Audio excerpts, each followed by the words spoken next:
નમસ્કાર, સ્વાગત છે આપનું લોકમંચમાં। આકાશમાં વાદળો ઘેરાય છે, વાદળો આવે છે અને વરસાદનો માહોલ પણ ક્યાંક સર્જાય છે। પણ હજુ કહેવાય કે ચોમાસાની શરૂઆત નથી થઈ, પરંતુ ચોમાસાની શરૂઆત પહેલાં જે એક બે માવઠા આવી ગયા અને માવઠા એટલા જોરદાર હતા કે ગામડા તો ગામડા પણ શહેરી વિસ્તારોમાં પણ પાણી ભરાવાની ને એને લઈને મુશ્કેલી સર્જાવાની સમસ્યા સર્જાઈ હતી। અને એક ચર્ચા હોય છે કે વરસાદ આવે ને ત્યારે લોકો ટેન્શનમાં હોય છે, પાણી ભરાવાને લઈને, રોડ રસ્તા ખાડાને લઈને, ગટરો બેક મારતી હોય, ગટરો ઉભરાય, પાણી ભરાઈ જાય। પણ એ પહેલાં ક્યાંક જે તે શહેરોમાં જે કોર્પોરેશન હોય છે, મહાનગરપાલિકા હોય છે, એના તરફથી દાવા કરાતા હોય છે કે આ વખતે પ્રી મોન્સૂનની તમામ પ્રકારની કામગીરી કરી લેવામાં આવી છે, કરોડોનું બજેટ ફળવાય છે, કેચપીટો સાફ સફાઈ થઈ ગઈ છે, ગટરોને એ બધું સાફ થઈ ગયું છે અને જ્યાં જ્યાં પાણી ભરાય છે ત્યાં તમામ પ્રકારની વ્યવસ્થા કરી દેવામાં આવી છે, આવા દાવા કરવામાં આવે છે। અને છતાં પણ ચોમાસું આવે એટલે શહેરીજનો ત્રાહિમામ પોકારી ઉઠતા હોય છે। દર ચોમાસામાં કેટલાક ચોક્કસ સ્પોટ હોય ત્યાં તો તમારે લખી જ રાખવાનું કે અહીં પાણી ભરાવાનું જ છે। હવે વર્ષોથી એક જ જગ્યાએ જ્યારે પાણી ભરાતું હોય અને છતાં પણ જો એ પાણી એ જ રીતે દર ચોમાસામાં લોકોની મુશ્કેલીમાં વધારો કરતું હોય તો સવાલ ઉઠે કે નગરપાલિકા કરી શું રહી છે? કારણ કે એમને ધ્યાન પર હોય છે જ કે આ વર્ષે ક્યાં ક્યાં પાણી ભરાય છે, કયા એવા વિસ્તાર છે કે જે વોટર લેન્ડિંગ કહેવાય છે અને ત્યાં પાણી ભરાવાની સમસ્યાથી લોકો ત્રાહિમામ થતા હોય છે। અને 1 કલાક કરતાં વધુ સમય પાણીનો ભરાવો રહે એવા તો અનેક સ્પોટ શહેરોમાં જોવા મળે છે। અને પ્રી મોન્સૂનની કામગીરી યથાવત છે, પણ લોકોને તંત્ર સામે સવાલો છે। ચોમાસા પહેલાં તંત્રની કામગીરીને લઈને લોકો સવાલો કરી રહ્યા છે કે જો અત્યારે જ આટલી પાણીની વ્યવસ્થા હોય, ભરાતું હોય અને ભૂવા પડતા હોય તો પછી ભર ચોમાસામાં અમારી દશા શું થશે? અને રોડ રસ્તાની કામગીરી જુઓ તો ક્યાંક તમને ખાડા ટેકરા અત્યારે પણ જોવા મળશે, સામાન્ય વરસાદમાં પણ ભૂવાની પરિસ્થિતિ આપણને જોવા મળી છે। એટલે પ્રી મોન્સૂનની કામગીરી નો ડાઉટ કરી રહી છે સરકાર, પણ હોલે હોલે થઈ રહી છે અને એની ઉપર જ ચર્ચા કરવી છે મારે આજે। મારી સાથે જોડાયા છે ભારતીય જનતા પાર્ટીના નેતા નિલેશ સોલંકી મારી સાથે છે। નિલેશજી, સ્વાગત છે આપનું લોકમંચમાં। સાથે જ કોંગ્રેસના પ્રવક્તા મુકેશ વિશ્વકર્મા મારી સાથે છે। મુકેશભાઈ, આપનું પણ લોકમંચમાં સ્વાગત। અને જાણીતા સામાજિક કાર્યકર સુરતથી આપણી સાથે જોડાયા છે ધર્મેશ ગામી। ધર્મેશભાઈ, આપનું સ્વાગત છે। ધન્યવાદ જી। શરૂઆત નિલેશભાઈ આપનાથી કરીશું, કારણ કે પ્રી મોન્સૂનની કામગીરી આવે ને લોકોના સવાલો ઠેરના ઠેર રહેતા હોય છે, લોકોના પ્રશ્નો ઠેરના ઠેર હોય છે। અને આ વર્ષે પણ ચોમાસામાં જે મોટા શહેરો છે ત્યાં વરસાદી પાણીની સમસ્યા તો રહેવાની જ। આપણે વિકાસના દાવા કરીએ છીએ, મેટ્રો સિટીની વાત કરીએ છીએ, પણ તમે પરિસ્થિતિ જુઓ કે હજુ ચોમાસાની શરૂઆત નથી થઈ, એ પહેલા જે માવઠું આવ્યું અથવા જે વરસાદ આવ્યો, એકાદ ઇંચ વરસાદ શહેરમાં પડે ને પરિસ્થિતિ ખરાબ થઈ જાય છે। તો દર વખતે આપણે કેમ આમાં ફેલ રહીએ છીએ? નિલેશભાઈ, શું કહેશો? નમસ્કાર દિલીપભાઈ। ચોમાસાની હજી શરૂઆત નથી થઈ, પણ આપણે ડિબેટ કરીએ છીએ અને ખૂબ આપ જનતાના જે પ્રશ્નો લઈને આવો છો, ખૂબ જ અભિનંદન છે આપને। જે રીતે જે ચોમાસામાં બધી જ જગ્યાએ પાણી ભરાતા હોય અને જ્યાં ઢોળાવવાળો એરિયા હોય કે ભૌગોલિક પરિસ્થિતિ કે જ્યાં રકાબી જેવો એરિયા આપણે કહી શકાય કે જ્યાં ખાડાવાળો વિસ્તાર હોય કે જેમાં અમદાવાદ મ્યુનિસિપલ કોર્પોરેશને બ્લેક સ્પોટ કે જે 7 ઝોનના 15 થી 20 જે પોઈન્ટ નક્કી કર્યા હોય ત્યાં પાણી ભરાતું હોય અને પાણી ભરાવાની જગ્યાએ એને જમીનના ભૂગોળમાં એના કઈ રીતે ઉતારવા, એને પર્કોલેટિંગ વોલથી એને કઈ રીતે નીચે ઉતારવા અને એ પાણી 100% માનીએ છીએ કે ગ્લોબલ વોર્મિંગના લીધે હવે સમગ્ર ચોમાસાની આખી પેટર્ન બદલાઈ ગઈ છે કે હવે ગમે ત્યાં કોઈ પણ જગ્યાએ ફાસ્ટ વરસાદ પડી શકે, ઝડપથી પડી શકે, ઓછા સમયમાં વધારે વરસાદ પડી શકે, એવું આપણે આખા ભારતમાં નહીં પણ વિશ્વમાં જોઈ રહ્યા છીએ। થોડા સમય પહેલા જ મહારાષ્ટ્રમાં જોયું આપણે કે પહેલો જ વરસાદ થયો ત્યાં ગાડીઓ ડૂબી ગઈ। જોકે ત્યાં પણ પરિસ્થિતિ અલગ છે કે હાઈ ટાઈડના લીધે પણ એ શક્ય બની શકે છે, પણ અમદાવાદ મ્યુનિસિપલ કોર્પોરેશને આ ડ્રેનેજ અને જે આની સફાઈ જે અભિયાન કર્યું એમાં અમદાવાદ મ્યુનિસિપલ કોર્પોરેશને 2024-25માં પ્રી મોન્સૂન હેઠળ 4,328 નવી કેચપીટોનું નિર્માણ કર્યું કે જ્યાં હવે આપણો વ્યાપ વધતો ગયો છે। ટોટલ કેચપીટો આપણી જોડે છે 67,851, એમાંથી અત્યારે હાલ પ્રથમ તબક્કો, હજી આપણી જોડે 15 જૂન સુધીનો સમય છે, ત્યાં સુધી 62,910 કેચપીટો સફાઈ થઈ ગઈ છે અને એ પણ કાર્યરત છે કે આપણે 15 જૂન પહેલા પણ આપણે એ કામ પૂરું કરી શકીશું। પણ આ જે 27 કેચપીટોની સફાઈ બાકી છે, મારી પાસે આ આંકડો છે, હવે તમે એમ કહો છો કે 67,851 કેચપીટ છે, એમાં હજુ 48,000 તો બાકી છે કેચપીટો સફાઈ કરવા। નિલેશભાઈ, આપણે કેવી રીતે દાવો કરી શકીએ? નહીં, બધી જ જગ્યાએ કામ પૂરતું ચાલી રહ્યું છે. આપણે સમજીએ કે કોર્પોરેશનમાં એક ડેડલાઈન હોય છે કે 15 જૂને નવા કોર્પોરેશનના કામ હોય, નવા કોઈ ટેન્ડરિંગ હોય, ખાડા ખોદવાનું હોય, કોઈ રસ્તા એ કરવાનું, નવી લાઈનો નાખવાની હોય. તો જે કામ ચાલુ છે એને અવિરત રાખવામાં આવશે. અને અમદાવાદ મ્યુનિસિપલ કોર્પોરેશન પાસે ખૂબ જ બહોળા વ્યક્તિઓ છે, એન્જિનિયરો છે, ટીમ છે. જે ખારીકટ કેનાલની હું વાત કરી રહ્યું છું એમાં 67 પંપ અને 113 પંપ સ્થાપિત કરવામાં આવશે, જે વરસાદી પાણીને એક ખેંચી લાવે અને એ કામ કરી શકે. સ્ટ્રોંગ વોટર ડ્રેનેજની જે સફાઈ કહેવાય કે ડીસીલિંગનું પણ એક કામ ખૂબ જ ઝડપથી કામ થઈ રહ્યું છે. નવા પ્રોજેક્ટની વાત કરીએ તો 1478 કરોડના પ્રોજેક્ટ છે, જે આ પાણીની સમસ્યા ઘટાડવા માટે અમદાવાદ મ્યુનિસિપલ કોર્પોરેશને મંજૂરી આપી છે. જેમાં પૂર્વ ઝોન, પશ્ચિમ ઝોન, કે જેમાં પૂર્વ ઝોનમાં વસ્ત્રાલ તળાવ અને ખારીકટ કેનાલ સુધી નજીકને તળાવોને જોડવાનું કામ ચાલુ રહ્યું છે. પશ્ચિમ ઝોન આવે છે કે જેમાં ચાંદોડિયા, ગોતા, રાણી, ચાંદખેડા સ્ટ્રોમ વોટર ડિસ્પોઝલ છે, જે ચંદ્રભાગા, આ બધા એરિયાઓ છે કે જેમાં નવા તળાવોને કે જોડવાનો પ્રોજેક્ટ થઈ રહ્યો કે જેનું નિર્માણ 1681 અરે કરોડ. દિલીપભાઈ, માની લો કે આ જે માવઠું આવ્યું ચોમાસા પહેલા, એમાં અંડરબ્રિજ મોટા ભાગના અમદાવાદ શહેરના બંધ હતા. આપણે મેટ્રો સિટીની વાત કરીએ અને આપણે સુપર સિટીની વાત કરીએ, શું કામનું સાહેબ? 1 ઇંચમાં તમારે જે અંડરબ્રિજ બંધ કરી દેવા પડે, લોકોને મુશ્કેલી પડે, ફરીને જવું પડે. એમાં પણ 1290 સીસીટીવી કેમેરાનું નિર્માણ કર્યું કે જ્યાં પાણી ભરાય તો તરત જ અમુક જગ્યાએ તમે જોયું હશે કે દરવાજા પણ મૂકવામાં આવે છે. એનું પણ અત્યારે પ્રોજેક્ટ ચાલી રહ્યો છે. અને પાણી ઉતરે નહીં ત્યાં સુધી અમદાવાદના અંડરપાસ છે કે જેમ કે પાલડી ટાગોર હોલ ખાતેના જે કંટ્રોલ રૂમમાં છે, એ સીધું એની એ સીધું પ્રસારણ આવે છે કે તેમાં દરેક ઝોનમાં 24 કલાક સરસ ગુલાબી ચિત્ર રજૂ કરવામાં આવે છે. પાર્ટીના પ્રવક્તાઓ તરફથી, જાણે બધું જ કોઈ તકલીફ પડવાની નથી. ચોમાસામાં ક્યાંય પાણી નથી ભરાવાનું, ક્યાંય ગટરો બેક નથી મારવાની, ક્યાંય રસ્તા નથી તૂટવાના, ક્યાંય ભૂવા નથી પડવાના. આવું સરસ એક ગુલાબી ચિત્ર. જો કે તમારી ફરજ છે કે તમે રજૂ કરી શકો છો, કારણ કે તમારા ભાગમાં એ આવતું હોય છે. અને મુકેશ વિશ્વકર્મા જે પ્રમાણે વાત છે કે zone wise black spot select કરવામાં આવ્યા છે અને એને લઈને એ પ્રમાણે કામગીરી થશે. ભૂગર્ભમાં ઉતારવાની વાત કરી, પર્કોલેટિંગ વેલની વાત કરી, અને ચોમાસાની આખી પેટર્ન બદલાઈ છે. જો એમનો સરસ એક વાત છે કે પેટર્ન બદલાઈ છે, એટલે એક સામટો વરસાદ ખાબકે અથવા તો વાદળ ફાટે તો એમાં ભારતીય જનતા પાર્ટી કે પછી તંત્ર કે કોર્પોરેશન શું કરે સાહેબ? મુકેશ, એટલે સૌથી પહેલા તો તમારે ડિબેટનો જે સબ્જેક્ટ છે ને, એ પાણી ઓસરતા નથી કે ચોમાસું નહોતો રાખવાનો. ભારતીય જનતા પાર્ટી દર વર્ષે જે તૈયારો કરે છે એની ગણતરીઓ કરાવવા માટેનો સબ્જેક્ટ આવું રાખવાનું હતું. પરંતુ આપણે એમને સાંભળી લઈએ અને આપણે કરીએ જય શ્રી રામ, એટલે વાત પૂરી. પાણી બધું ઉતરી જાય, આપણું ઉતરી જાય, એનું રોડ ઉપરનું ઉતરી જાય. તમે સમજો કે એ ભારતીય જનતા પાર્ટીના પ્રવક્તા ગણાવે છે કે આટલો સ્ટાફ, આટલી મશીનરી, આટલા વિસ્તારો, આટલો. હવે આ વસ્તુ તમને મને અમદાવાદમાં જન્મેલાને ગણાવવાની હોય? મને ખબર નથી પડતી. કારણ કે પહેલા જયારે 30 લાખનું અમદાવાદ હતો ને, એ શાહપુરમાં હું જન્મેલો છું અને આજે 1 કરોડ થવા જાય છે ત્યાં થલતેજમાં રહું છું. પણ કહેવાનો મતલબ એવો છે કે 30 લાખ વખતે જે ટેક્સ આવતો હતો એનાથી આજે 25 ગણો ટેક્સ આવે છે. તો આપણે મેન પાવર ક્યાંક ઓછો પડે છે કે આપણે ભરતી પ્રક્રિયા નથી કરતા? આપણી પાસે એવા ભ્રષ્ટાચારુ ઇજનેરો છે કે પછી ભ્રષ્ટાચારુ ઇજનેરોની ભરતી કરી છે?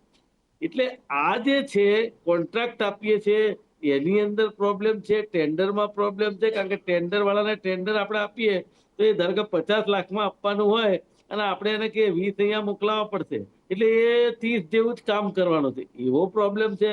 હું એમ કઉ છું, આજે 30 વર્ષથી ભારતીય જનતા પાર્ટીની સરકાર, અને જો હજી પણ આપણને એરિયા ગણાવવાની વાત કરે અને કેપીટો સાફ કરવાની તમે પણ સામે પૂછો છો કે 45,000 બાકી છે, કેવી રીતે પહોંચી વળશો? અરે દિલીપભાઈ, આ નિરંતર પ્રક્રિયા છે.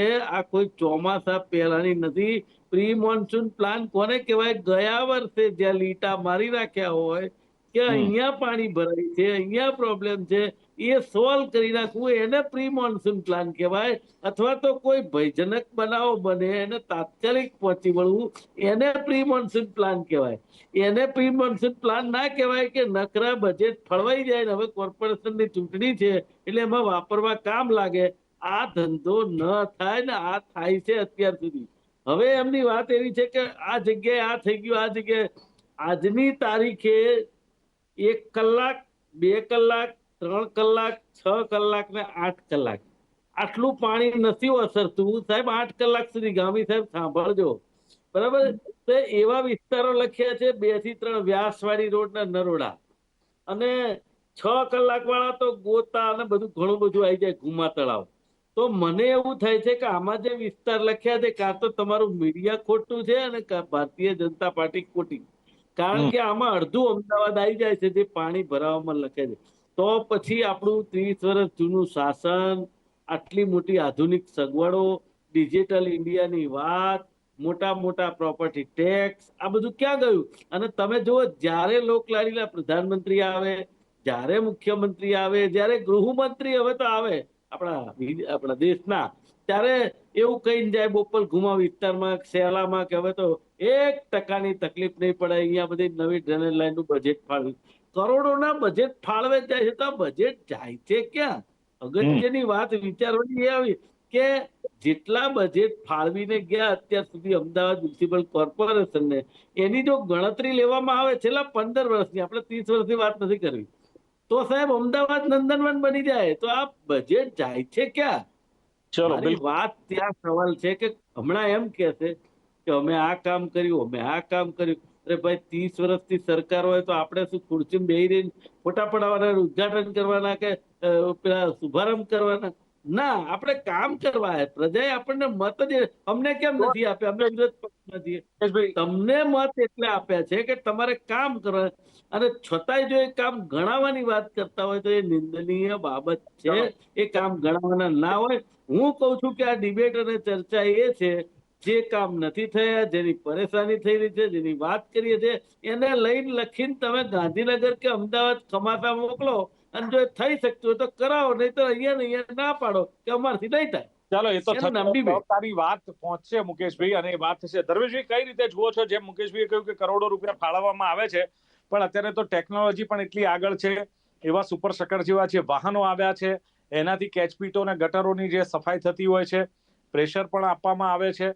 તો જે આ પ્રી મોન્સૂનની કામગીરી થઈ રહી છે, એમાં એક બચાવ એ પણ છે કે વરસાદની પેટર્ન બદલાઈ છે. બીજું કે શહેરોમાં વસ્તી વધારો થયો છે, એને લઈને પણ થોડી મુશ્કેલી થાય છે.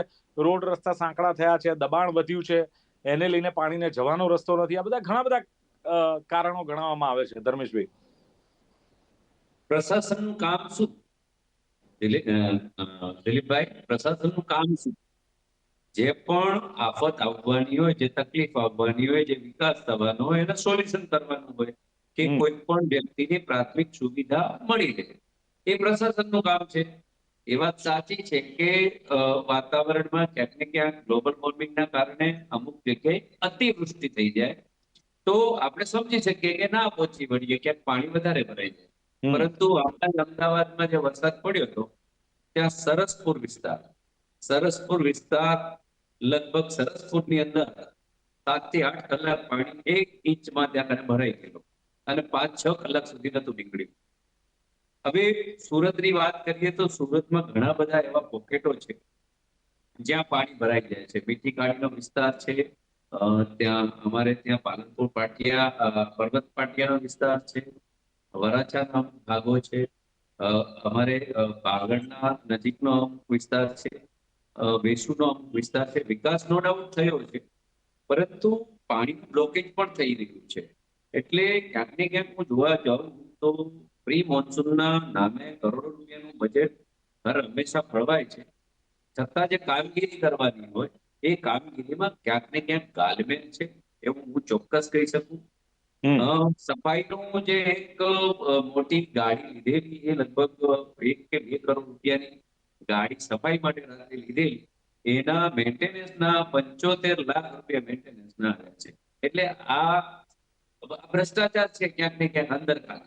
એટલે કહેવાનો મતલબ કે પ્રી મોન્સૂનના નામે જે કરોડો રૂપિયા નું બજેટ ફાળવવામાં આવે છે, પણ ક્યાંક જે પાયાનું કામ થવું જોઈએ એ ક્યાંક ને ક્યાંક કામ છે એ નબળું થાય છે. ગુણવત્તાની અંદર ઘણો બધો ફરક હોય છે. તમે ક્યાંય પણ કામગીરી ચાલતી હોય તો એ કામગીરીમાં લીપાપોતી કરી નાખે, અને થોડોક વરસાદ પડે તો સીધા ખડા પડી જાય, રોડ છે એ તૂટી જાય. અરે આ રીતની કામગીરી થાય છે. દેખાવ પૂરતી કામગીરી સારી છે, પરંતુ જ્યારે એને યુઝ કરવાનું હોય ત્યારે એ પોકળ હોય છે. ધર્મેશભાઈ, એક દલીલ જે મુકેશ વિશ્વકર્માએ કરી કે જ્યારે આ જે ટેન્ડર પ્રક્રિયા ચાલતી હોય છે, આ ટેન્ડર પ્રક્રિયામાં બહુ જ મોટો ભ્રષ્ટાચાર ચાલતો હોય છે, છેક ઉપર સુધી લોબિંગ ને પૈસા હોય છે. હું તમને કહું કે ભારતીય જનતા પાર્ટીની સરકાર આવ્યા પછી આ જેને પણ ટેન્ડરો મળે છે એ પહેલામાં પહેલું એ ટેન્ડર લેવા મળે પાર્ટી ફંડ આપવાનું હોય છે. પાર્ટી ફંડ લીધું છે ને એના આંકડા આપણે છાપામાં જોયા છે કે આ પાર્ટી જેને કોન્ટ્રાક્ટ મળ્યો હોય એ પાર્ટી ફંડમાં પૈસા ચૂકવ્યા હોય છે. અને એ દેખીતી વાત છે, પહેલા આવું કંઈ નતું, પરંતુ હમણાં આ સરકારની અંદર આ પાર્ટીની અંદર આવી પ્રક્રિયા છે. અથવા તો ઘણા બધા એમના કાર્યકર્તાઓ હોય, એમના નેતાઓ હોય. આપ જુઓ કે હમણાં જે મનરેગાનું કૌભાંડ મંત્રી શ્રી ખુદ છે કે એમના પુત્રો છે, તો એમાં પણ રાજીનામું હજી નથી લીધું. તો કહેવાનો મતલબ કે ક્યાંક આપણને દેખાય છે જેલમાં જાય છે એમના પુત્રો, તો એવા મંત્રીઓ પાસે આપણે રાજીનામા લઈ લેવા જોઈએ ને. એટલે લોકોને દેખાઈ રહ્યું છે કે ભ્રષ્ટાચાર 100% છે. મનસુખ વસાવાએ કીધેલું કે ભાઈ પાર્ટીના માણસો, સમાજના માણસો, આવું સરપંચો ભ્રષ્ટાચાર કરે છે પણ અમારા છે તો અમે કેમ વિરોધ કરીએ, આવું ટીવી ડિબેટમાં બોલે છે. તો સસ્પેન્ડ કરવા જોઈએ આવા લોકોને. ઓકે, એટલે નિલેશભાઈ, ધર્મેશભાઈ અને મુકેશભાઈએ જે સવાલ ઉઠાવ્યા છે ને કે જે ટેન્ડર પ્રક્રિયા છે એમાં ઘાલમેલ થાય છે, આમાં ક્યારે આપણે સુધારો નથી કરી શક્યા. ડબલ એન્જિનની મહાનગરપાલિકાની ગણીએ તો તમારી ટ્રિપલ એન્જિનની સરકાર થાય છે અને છતાં પણ આમાં કોઈ સુધારો આવ્યો નથી. અને જે પ્રમાણે મનરેગા કૌભાંડની વાત કરી, તો વિચાર કરો કે આટલું મોટું કૌભાંડ થાય અને એ જ મંત્રીનું ખાતું હોય, એમના જ દીકરા જયારે આ કૌભાંડ આચરતા હોય, નાના કૌભાંડની વાત તો જવા દો, આવા મહાનગરપાલિકાઓમાં કેટલા કૌભાંડ થતા હશે કે જે ફૂટપાથો બનાયેલી તોડી નાખવાની, નવી બનાવવાની, એટલે એમાંથી કટકી મારતા ફાવે. આ જ્યાં સુધી નિલેશભાઈ બંધ નહીં થાય ને આ સરકારમાં, ત્યાં સુધી આ જનતાને સુવિધાઓ મળશે નહીં. અને મોન્સૂનમાં તમારી પ્રી મોન્સૂનની કામગીરી ચાલુ રહેવાની. તમે ભલે કહેતા હોય, દાવા કરતા હો કે પ્રી મોન્સૂનની કામગીરી, પ્રી મોન્સૂન તો સાહેબ નામ છે, મોન્સૂનમાં તમારી પ્રી મોન્સૂનની કામગીરી ચાલુ રહે છે, લોકો એનો ભોગ બને છે. પહેલા તો તમે ભ્રષ્ટાચાર બંધ કરો, કારણ કે મોટું ઉદાહરણ ધર્મેશભાઈએ કહ્યું એમ કે મંત્રી બચુ ખાબડના દીકરા જયારે આ ખુલ્લે આમ પકડાય છે, 1, 2 નહીં 3 જગ્યાએ, આપણે કોઈ એક્શન લઈ શકતા. દિલીપભાઈ, મનસુખ વસાવા પણ ભારતીય જનતા પાર્ટીના સાંસદ છે અને જે ખાબડજીના જે દીકરા છે એમની પણ અત્યારે તપાસ ચાલી રહી છે. FIR પણ આ જ સરકારની પોલીસે કરી. એમને જે કોર્ટે જે જામીન આપવાના હોય કે ફરીથી એમને ધરપકડ કરવાની હોય, જામીન કેન્સલ કરવાના હોય, આ જ સરકારની કોર્ટે કામ કર્યું, કાયદાનું કર્યું. બચુ ખાબડ કેમ અત્યારે મંત્રી પદ ચાલુ છે, કેમ એમનું રાજીનામું લેવામાં નથી આવતું, એ સવાલ ધર્મેશભાઈ કરી રહ્યા છે. જુઓ, એ પાર્લામેન્ટરી કે મુખ્યમંત્રી શ્રી એની પર એ જવાબ આપશે. મારો વિષય છે કે ભાઈ ભ્રષ્ટાચાર હોય તો ભ્રષ્ટાચાર જો અમારી સરકારમાં કોંગ્રેસ જેવી ગાલમેલ હોય, આજે નરેન્દ્રભાઈ નો અભિગમ છે કે ભ્રષ્ટાચાર નાબૂદ કરવો. એક મિનિટ, નરેન્દ્ર મોદી સાહેબ નો અભિગમ છે કે ભ્રષ્ટાચાર નાબૂદ કરવો. સીધી સરકાર અમારી સરકારમાં FIR અમે કરી રહ્યા છીએ. સાંસદ ને મનસુખભાઈ વસાવા તો તમારા સાંસદ ને, ભાઈ એ પોતે જો આ કહેતા હોય ખુલ્લેઆમ દારૂ વેચાય છે, ખુલ્લેઆમ ભ્રષ્ટાચાર થાય છે, તો પછી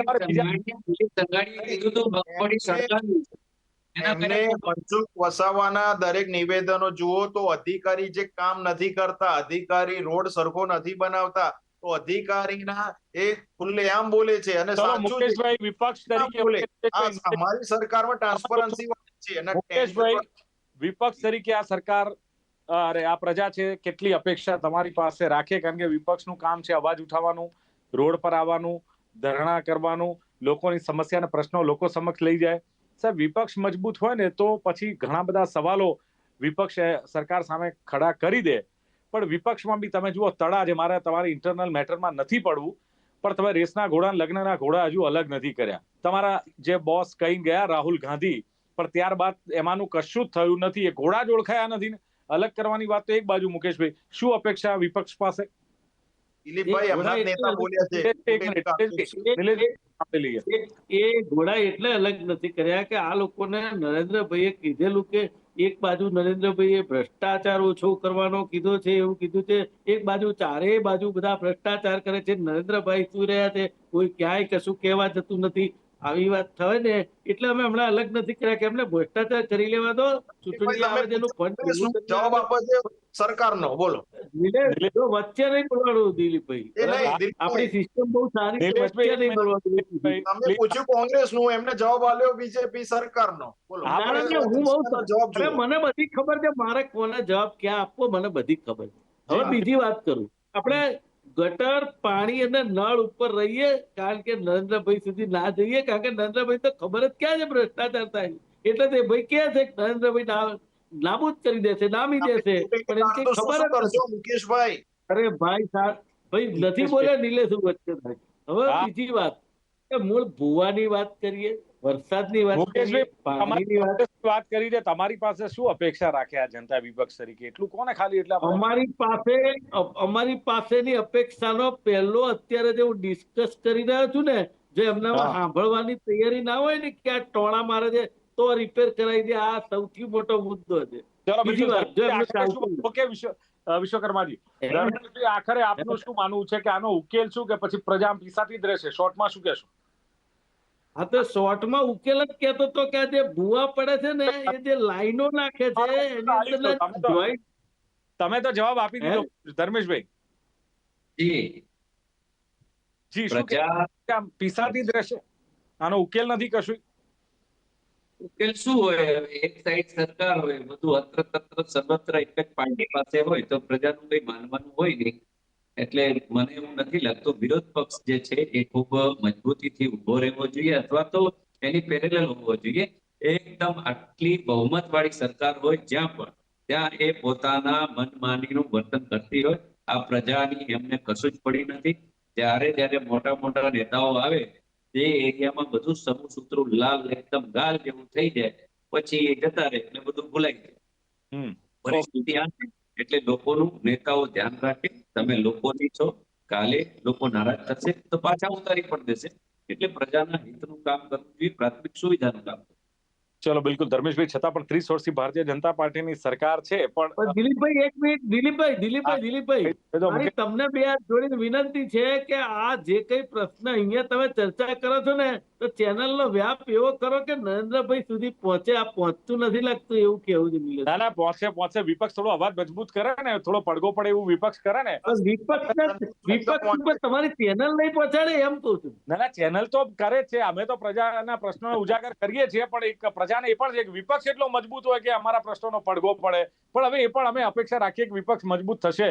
મુકેશભાઈ, એની પણ ચિંતા પ્રજા કરી રહી છે. પણ ખાસ જે નિલેશભાઈએ ક્યાંક બચાવની કામગીરી કરી છે, કે ભૂગર્ભમાં ઉતારવાની કામગીરી છે, 7 ઝોન 7 ઝોનમાં બ્લેક સ્પોટની ક્યાંક ઓળખ નક્કી કરી છે, ચોમાસાની પેટર્ન બદલાઈ છે, આ બધી વાતો કરી. પણ મુકેશ વિશ્વકર્માએ કહ્યું એમ કે આટલો બધો સ્ટાફ છે, મશીનરી છે, તમારી પાસે વાહનો છે, તો આ તમે ગણાવો છો તો હજુ પ્રજા હેરાન કેમ થાય છે?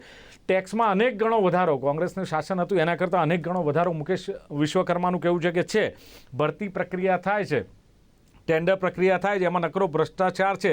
30 વર્ષથી ભારતીય જનતા પાર્ટીની સરકાર છે, મુકેશભાઈનું કહેવું છે. કરોડોના બજેટ ફળવાય છે તો આ રૂપિયા જાય છે ક્યાં? ભ્રષ્ટાચાર બંધ નહીં થાય ત્યાં સુધી આ કામગીરી નહીં થાય એમનું માનવું છે. અને સાથે જ જે પ્રમાણે ધર્મેશ ગામીએ કહ્યું એમ કે ચોક્કસ આનો એક વાત છે કે પ્રશાસનનું કામ છે આ બધું જ કરવાનું, પણ ક્યાંક જે સોલ્યુશન આવવું જોઈએ, કામ થવું જોઈએ, આ સરકારમાં થતું નથી.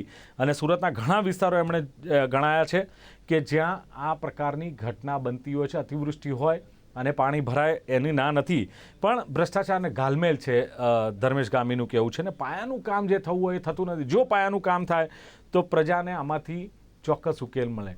મનરેગાનું એક દાખલો પણ ધર્મેશ ગામીએ આપ્યો છે કે મનરેગામાં મંત્રી પુત્રોએ જે કૌભાંડ કરોડોનું આચર્યું છે, છતાં પણ મંત્રી અત્યારે બેઠા છે, તપાસ ચાલે છે. અને આવી તો ઘણી બધી, આ તો પેપર પર આવ્યું છે, પેપર પર નહીં આવ્યા હોય એટલા ભ્રષ્ટાચાર તો ઘણા બધા હશે એમ એમનું માનવું છે.